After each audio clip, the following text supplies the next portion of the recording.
And if all goes to plan, I'm coming through well for everyone, everywhere, stream in-game and what have you. Very sorry for the delays there, guys. I have no idea what happened other than you work around technology enough, sometimes things just get pissy with you. And there was some issue with XSplit interacting with Own3D TV. I don't think it was Own3D. They're always so good. Servers have had no issues the whole time, so it could have been on my end. All I know is there was a hiccup somewhere and it caused that delay. Either way, enough about that. Game number 1 was a 60-minute barn burner, and it went in favor of Zenith. LGD, though, we've already seen what they can do, Draskell. In our first best of 3 of the day, they were able to bounce back without much of a problem, really. They took a real tough Game 1 loss in the opening best of 3 against IG in their semifinal matchup, and then just said, nah, it's fine, we'll just run the table, 2 straight wins, it's fine, don't worry about it. Going to be looking to repeat that kind of success now, trailing Zenith 0-1. Well, the thing about the best of 3 semifinal is the fact that you're under a lot more pressure after you're down 1 game.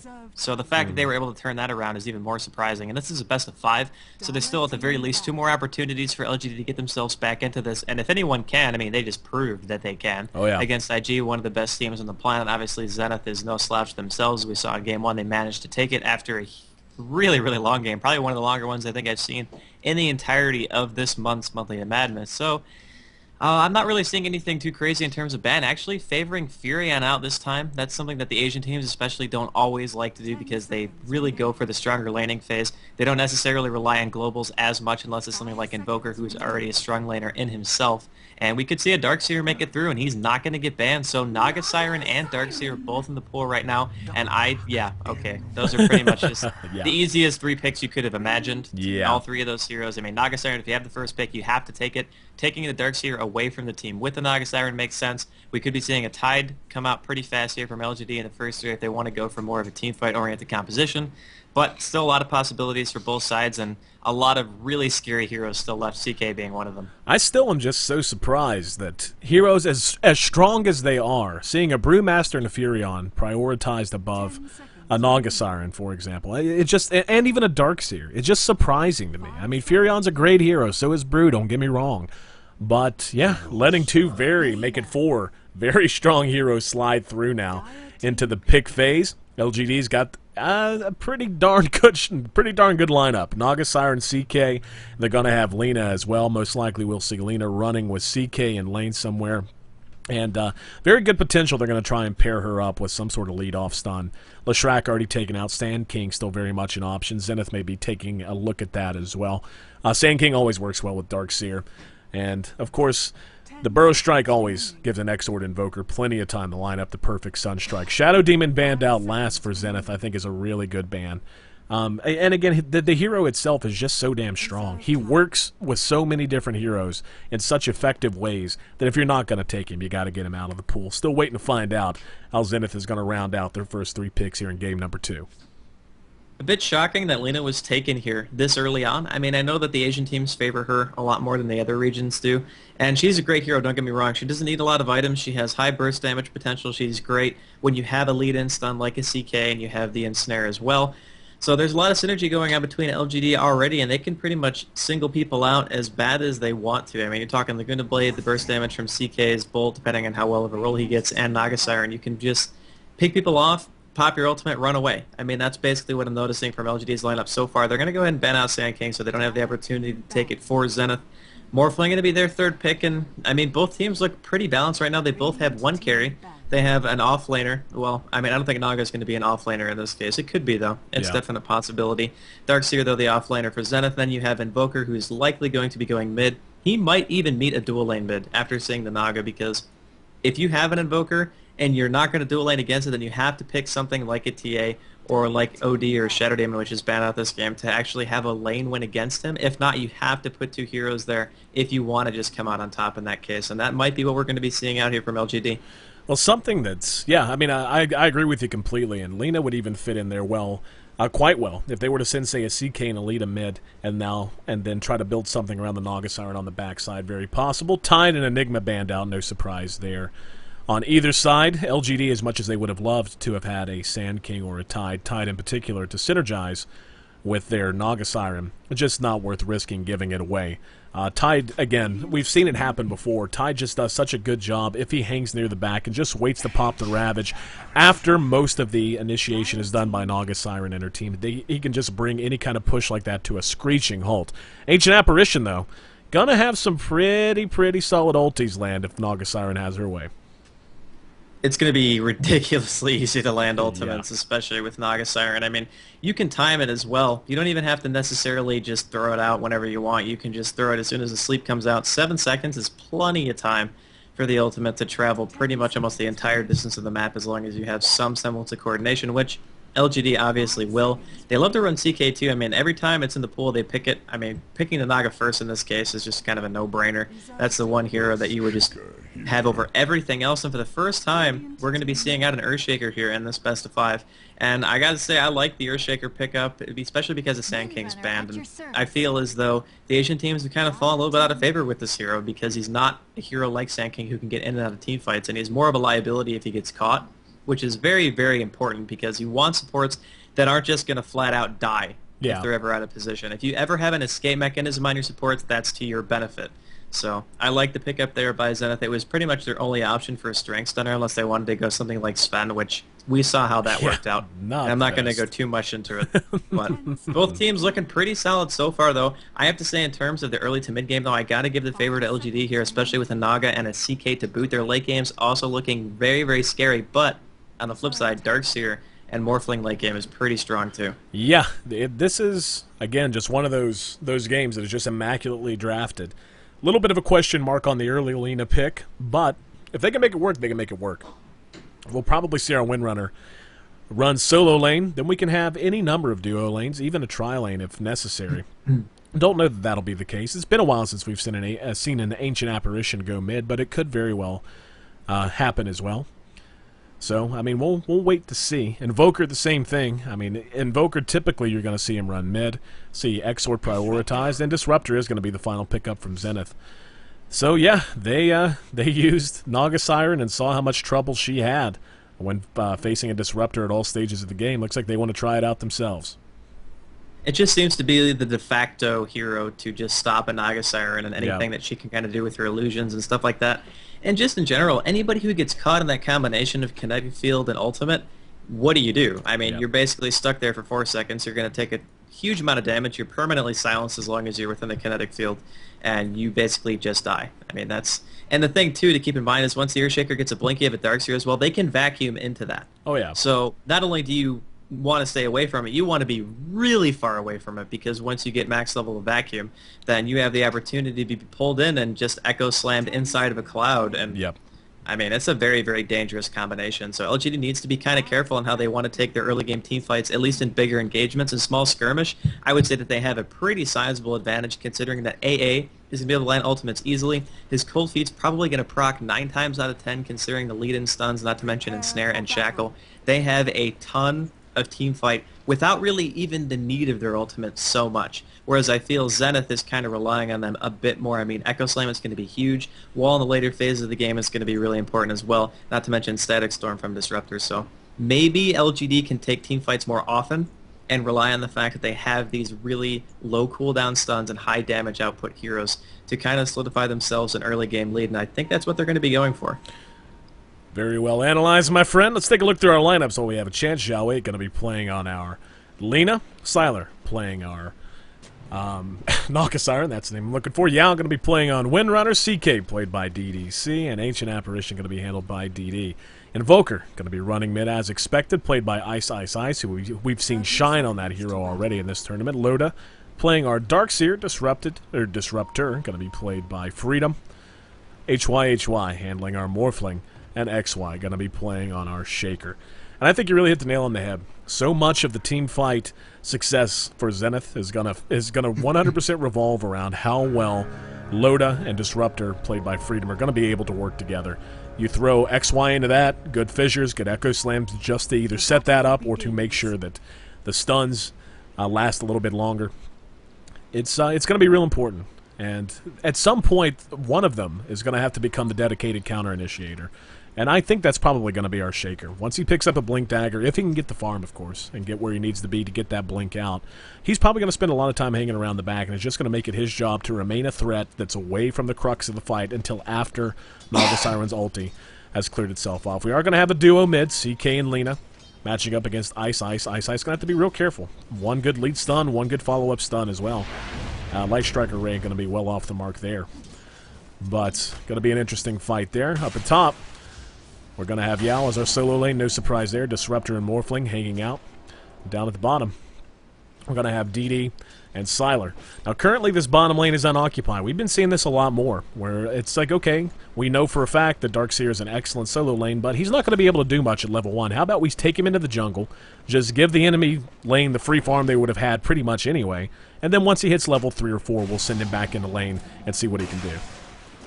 It's a great call, because getting Surge before you go to that lane especially makes it so you're less of a liability if you get caught out, because you need Ion Shell to get any semblance of creeps while you're in that lane, and you need Surge to be able to get away from ganks. So having both of them before you make your way to the lane is just honestly, in my opinion, going to be the new way that people play him. And he can stay here pretty much as long as he wants until they get to the tower. That's when he's going to have to make his move, and that's why he has a TP. So just really cool stuff coming out from Zenith, especially right now. And this dual lane middle, as we see, a nice fissure block actually on the DDC. I don't think he's actually going to drop to that, though. Zhao 8. Ooh, wow. Ooh, barely able to sidestep. But DDC takes a lot of damage on the backside. He is going to drop. First blood goes to Ice Ice Ice as XY heads down to mid and secures the kill for the Invoker. Good start for Zenith.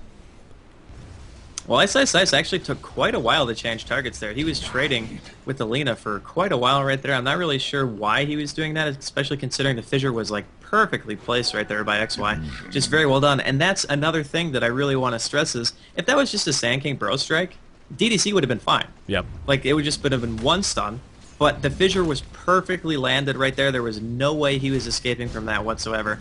And that's the power of an Earthshaker, man. Like, you don't have to be close to make impact on team fights, and that's kind of the same thing as being mobile. If you don't have to be in danger in the first place, then you're not really going to, you know, die too much. And I feel as though these picks, like Earthshaker, if you have the skilled person to play the hero, then you should take it. Yeah. Very well said. Loda has rejoined bottom lane now. And level 3, very often we see heroes start out in the jungle and wait till level 4, but level 3 seems to be good enough for him. He's got 2 ranks in Ion Shell, 1 rank in Surge. Should be enough for him to be at least a moderate nuisance to that lane. Ancient Apparitions has been spending most of his time in the jungle, stacking and pulling creeps, just leaving everything to Naga Siren, as he can do whenever he's that safe to the point there's literally no one in the lane. I do want to point out how well top lane of Freedom and HYHY have basically taken Windrunner completely out of contention through good counter warding and good offensive warding. Anyway, okay, can't hear my voice on Dota TV. Not sure what I can do about that at this point, but we'll see what we can fix on the fly. But anyway, through good warding and good counter warding, they've just done an excellent job of making her feel even less safe than she would under most circumstances. Yeah, it's really tough for a lot of the lanes of LGD right now. I mean, this is a case where you have an Invoker mid, and oftentimes you see dual lanes. Oh, Sunstrike! Oh my god, just barely missed the middle lane. He won the lottery right there. Didn't back up too much farther. He would have died to that too, because it wasn't going to hit any creeps. It wouldn't have spread any damage. But back to the laning phase so far. I feel as though Zenith is going to come out pretty sizably ahead right here. I mean, yeah, the Naga's going to be farming, but the Naga was going to be farming anyway. Yeah. I mean, Darkseer being there isn't going to have any effect on it. He actually went back to the jungle. He's just going to carry a TP just in case there's pressure being applied, so he can be there if he needs to Ion Shell his own creep wave and push the tower back, or push the lane back off the tower. So I think it's a pretty cool call. Wow, 1 second stun, I'm sorry, on the Invoker down there, so a little unlucky. But right now, I feel as though Zenith's lanes are a bit stronger. We'll wait and see. Wait to find out. Much apologies to our another Sunstrike off the mark. Zhao 8 is going to land a Light Striker Ray. That's going to catch Ice Ice Ice, and here comes DDC. Lina does drop. Oh, can he catch Invoker? No, he can't. The QQ walk gets him to safety. So they give Lina away basically for free, make it 2-1, favoring Zenith. I can't believe he got away. Unfortunate the CK didn't have boots for the chase right there. Yep. That was a really, really well-timed Ghost Walk especially, and that's a big bummer. They might get him anyway, no? Never mind, no man at the sun. Locked out with yet another fissure. Lina setting up shop on the high ground. Ice ghosting DDC for a while. Just going to end up letting him go for the moment, though. We'll take our first look at the gold graph, see how everyone's shaping up.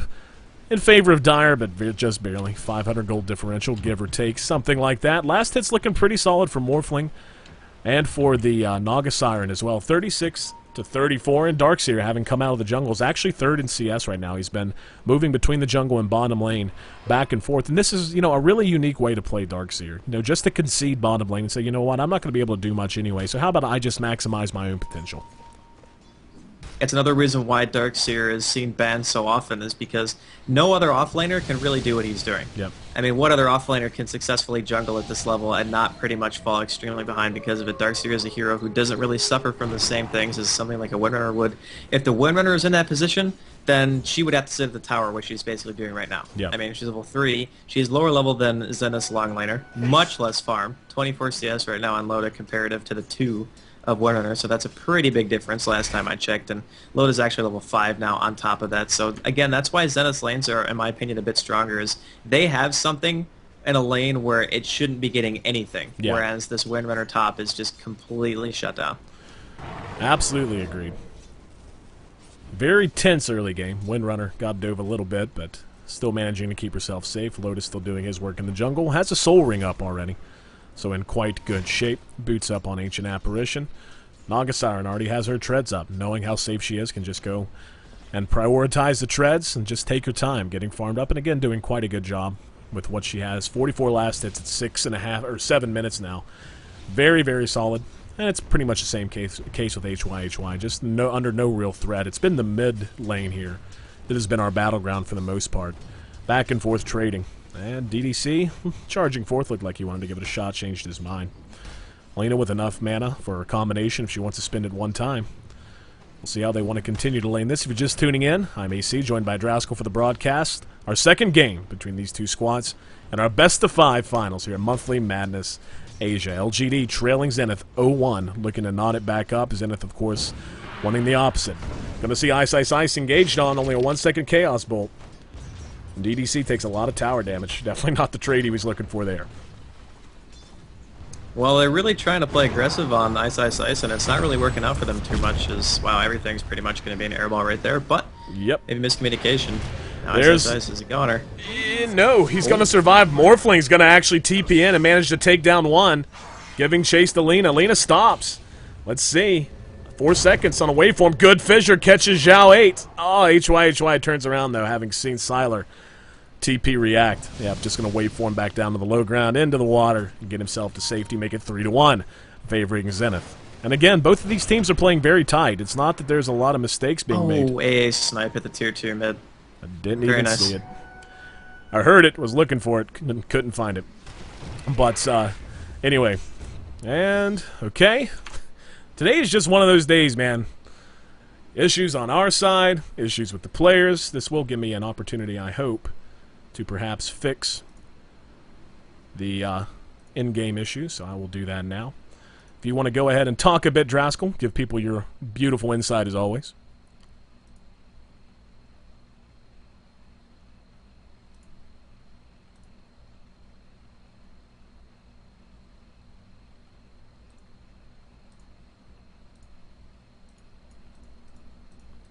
All right, all right.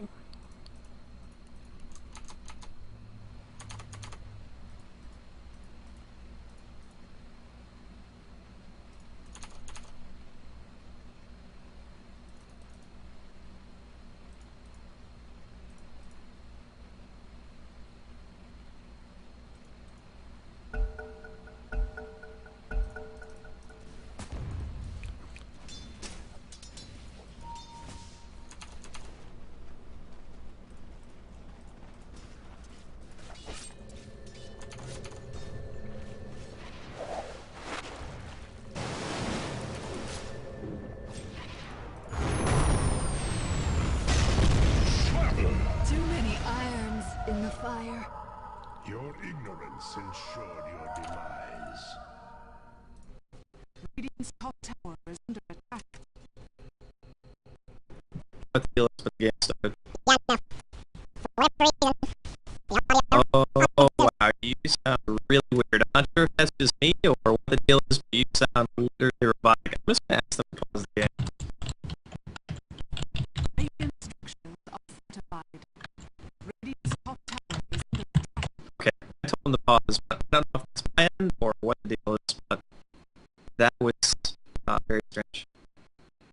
So at this point in the game, we're going to have another pause. Unfortunately, there's some problems on AC side.